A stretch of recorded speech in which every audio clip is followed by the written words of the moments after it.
All right, we are going to do the second half of section 11 today. So 11.2 notes, all about heat. So heat, sometimes we may get confused with temperature, and they are not the same thing. So really, but hopefully by the end of the lecture, we're going to find out essentially what does heat have to do with temperature.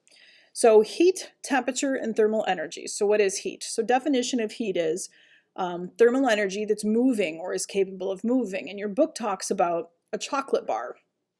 So I'm sure you've held candy in your hand before, chocolate especially, and you notice if it's kind of there too long, it's not very nice anymore after it's been sitting there for a while. So what's making that chocolate melt in your hand? Thermal energy from your hand is essentially flowing into the chocolate bar. It's causing the molecules in the chocolate bar to start moving around faster and becoming a liquid. We call this flow of thermal energy heat. That's what heat is, this flow of thermal energy from one location to another. And heat will always flow from warmer to cooler. And the reason why that is because warmer energy is higher energy. That higher energy is going to try to go to a space where there's lower energy. It's essentially trying to balance out. So heat is really just another word for thermal energy that is moving. And we've been talking about these states of matter, the solids, liquids, and gases. When we're adding heat, keep thinking in mind, kind of think of this picture here, what you are doing. You're taking those molecules, you're adding energy to them, and they just start moving around and going faster and faster. So it's important to note that heat and temperature are not the same thing. They are not the same thing. The amount of thermal energy depends on the temperature, but it also depends upon the amount of matter that you have. So the book talks about, let's say you had these two pots of water. One has 1,000 grams of water, one has 2,000 grams of water, and you're going to heat them both to 100 degrees Celsius. You're going to get them boiling, both of them. So if both pots are heated to the same temperature, to 100 degrees Celsius, which one takes more energy to heat? Think about that. Which one takes more energy to heat? The pot of water holding 2,000 grams of water takes twice as much energy, exactly twice as much energy to heat, even though they both start and finish with the exact same temperature. If they started at room temperature and both got to 100 degrees Celsius, it takes more energy to get that second pot with more water in it up to 100 degrees Celsius. So the pot with more mass actually has more energy inside of it, even though they're both at the same temperature. So units that we use for heat and thermal energy, we use the standard unit for measuring heat, and the metric system is the joule. So Joule, the metric unit for measuring heat. So it's used to measure essentially all forms of energy, and actually not just heat. We use it a lot in physics. We'll use it much more the second semester, but joule is the metric unit for measuring heat. 1 joule is actually pretty small. To give you an example, the average hairdryer uses around 1,200 joules of heat every second. So 1,200 joules of heat every second when you're running your hairdryer. Another unit of thermal energy we may be familiar with is the calorie. Should sound familiar because it's a food thing, right? So calorie is the amount of energy needed to increase the temperature of 1 gram of water by 1 degrees Celsius. So that's the definition actually of a calorie. The amount of energy needed to increase the temperature of 1 gram of water by 1 degrees Celsius. Now the interesting thing is when we look at like a food serving thing that you see on the right hand side here, the calories per serving in food is technically a kilocalorie. So really what it means there is if you had, let's say you had a candy bar that was 1,000 or 210 calories, it actually contains 210,000 calories. 280, multiply that times 1,000, that's the number of calories that you have. So really when you see calories on food labels, they actually stand for kilocalories. So 280,000 calories would be what's on this container here. Now on the sheet here you see another unit that we may be familiar with, and that is the BTU, which is a British thermal unit.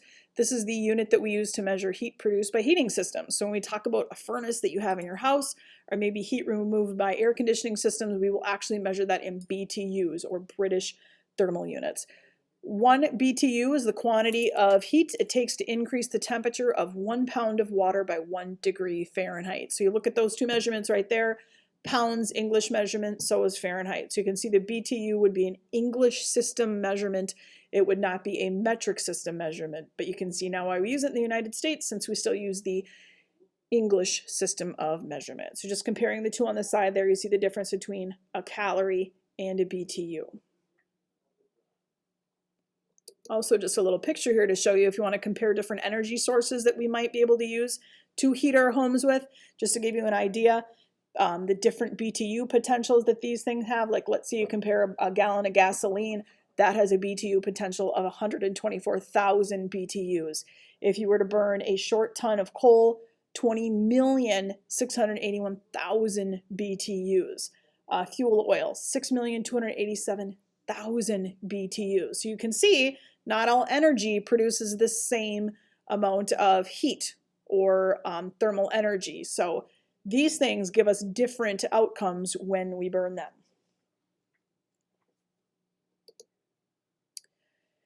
Now, not everything heats at the same rate, and it has to do with specific heat. So if you add heat to an object, how will its temperature increase? It depends. It's not always the same. What does it depend on? It depends upon what's the mass of the object. If you double the mass of an object, you need twice as much energy to get the same increase in temperature, just like we saw with the pot of boiling water earlier.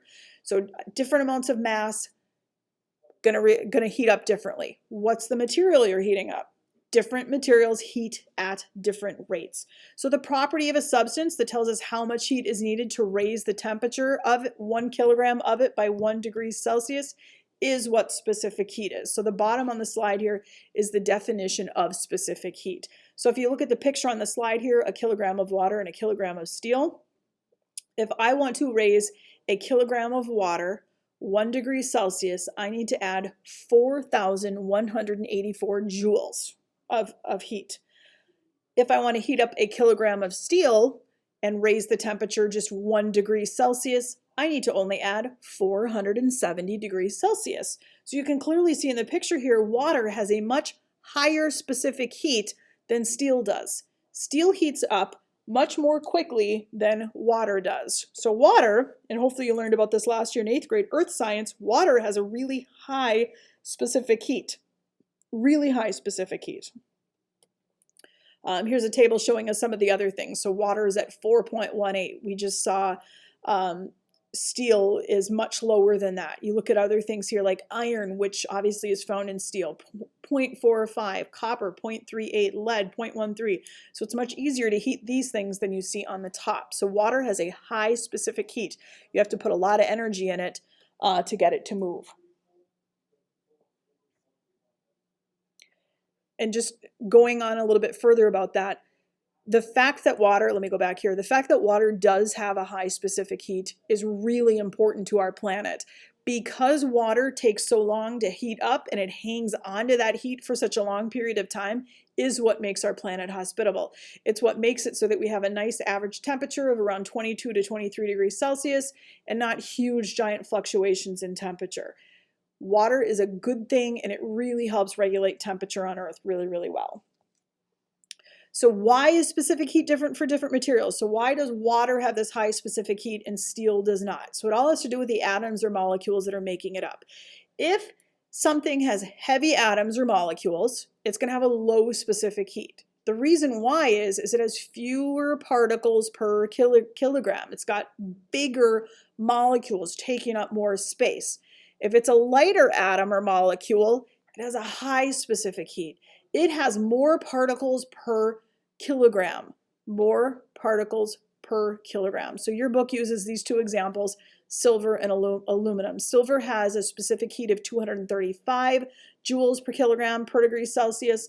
Aluminum has a specific heat of 900 joules per kilogram per degree Celsius. So aluminum has more molecules in that space than silver does.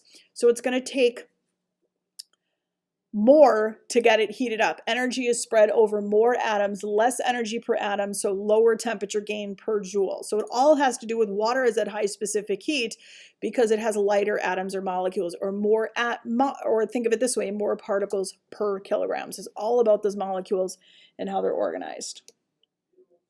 So now talking about this heat transfer between objects, heat transfer is thermal energy flowing from high to low. That's all it is. Thermal energy flowing from high to low. And we can do so in 3 different ways. And here's the first way, heat conduction. Heat conduction is a transfer of heat by the direct contact of particles of matter. And I should have almost caps locked it, direct contact. It is so important. It's not conduction if it's not direct contact. You have to actually be touching it. So like this picture has someone holding like a metal needle over a candle flame. Eventually, you may not feel it in the beginning, eventually as that heat travels down the metal, it's going to reach your hand. If you've made hot cocoa before and then you've left the metal spoon in it and then you've gone to touch it and you're like, ouch, that hurts. When you touch a pan that's really hot, it is transferring heat from a high temperature to you, which is going to be the lower temperature, and you are going to burn yourself on accident. So really important to note, conduction is transfer by direct contact. If you've ever stepped on something that was really, really hot, like in the summertime, your sidewalk, driveway, that's transfer by conduction. All right. Thermal equilibrium. Things are at the same temperature and no heat flows. So eventually, those particles that are moving at a faster speed, they're at a higher temperature as they're transferring their energy to the colder materials. Eventually, when they level off and they become the same temperature, we say that they have reached what is called thermal equilibrium. Equal is kind of the key word there for you to keep in mind. Thermal conductors and insulators. So which states of matter are the best conductors? Solids actually make the best thermal conductors. It's because their particles are closely packed together. More particle collisions, good conductors of heat. So think about it. It's like if you're standing really close to someone and say, we're going to, I'm going to touch you, touch, touch, touch. You're really close together. So you can easily, touch someone because they're right next to you. If they're farther apart, that's a little bit harder to do. So when we talked about conducting heat, solids are the best. So what's the best at not conducting heat? Thermal insulators. So insulators are things that have more spaces between their molecules. So when you think about things that we use like for our winter coats, we have probably one of the most common things that you're going to find in a winter coat is either fluffy insulation or you're going to have down, which is feathers. Lots of air particles inside of there. You're not going to get any heat transfer if you have air.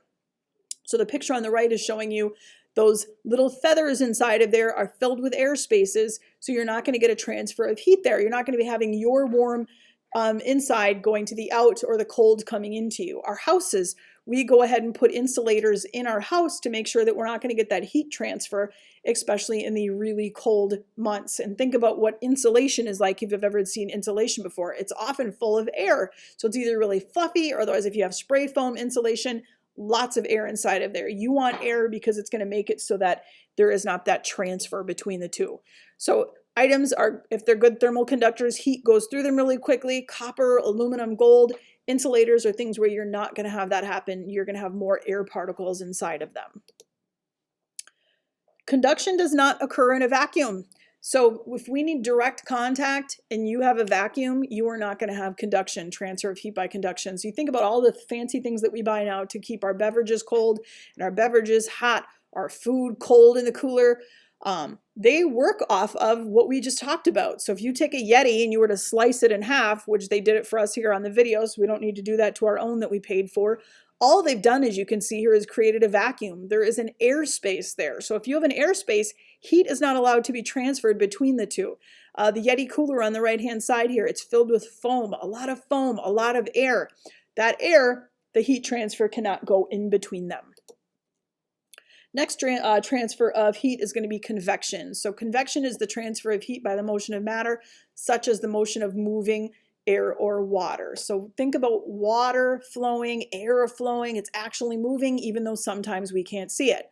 Now the thing with fluids is when we heat them up, they increase in volume. So because they increase in volume but not their mass, they get less dense, right? I increased my volume, but I didn't increase my mass, so I become less dense. So warm fluids have a lower mass to volume ratio than the surrounding cooler fluids, so they float. As they float up and they cool off, now they become more dense and then they're going to sink back down. This creates a convection current, just like you see in the pan here. If you've ever boiled noodles before, you see this happening right before your eyes after you put the noodles in, and you'll start to see them circling in the pan. The same thing happens on Earth here when we talk about weather. When the air is heated near the ground, it rises up in the atmosphere, cools off, and then it sinks back down. This is essentially how hot air balloons work. You take all the air inside of it, you heat it up, you get it really hot, it becomes less dense, making the air balloon rise. Most of the premises by which we heat our homes have to do with convection. So whatever heating source we have is going to create hot air. That hot air rises, cools off, sinks, and essentially creates natural convection currents in our house that's going to get the heat moving throughout our homes. Last process by which we have heat transfer is thermal radiation. So electromagnetic waves produced by objects because of their temperature. So this comes from actually the thermal energy of atoms.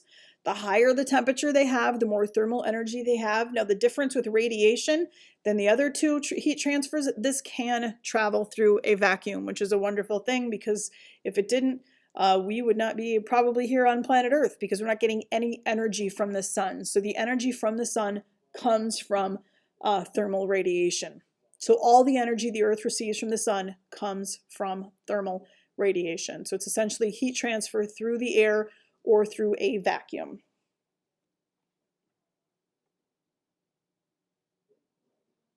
You have felt this before when you think about just even you standing outside on a sidewalk. You're standing outside there and you're feeling that sun beating down on you.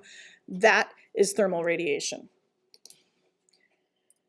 And our last slide is thermal radiation can be absorbed by objects. So just like I talked about, when you're standing outside and you're feeling that sunlight on your face, you're absorbing that thermal energy.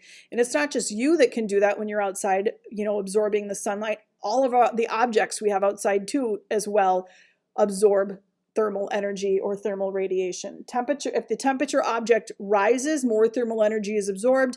The temperature object drops, more thermal energy is emitted.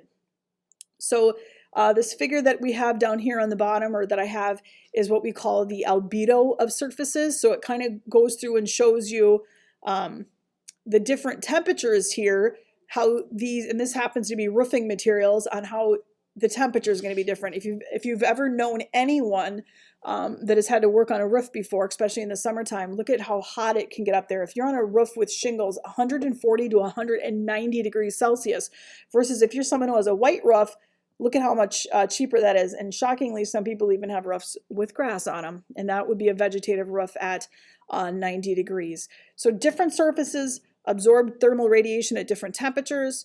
Think about if you're stepping on the sidewalk in the summer versus stepping on, let's say if your driveway is made of asphalt. If you're stepping on that asphalt, it's going to be way hotter than the sidewalk. And then even versus stepping on the grass is not going to be as much.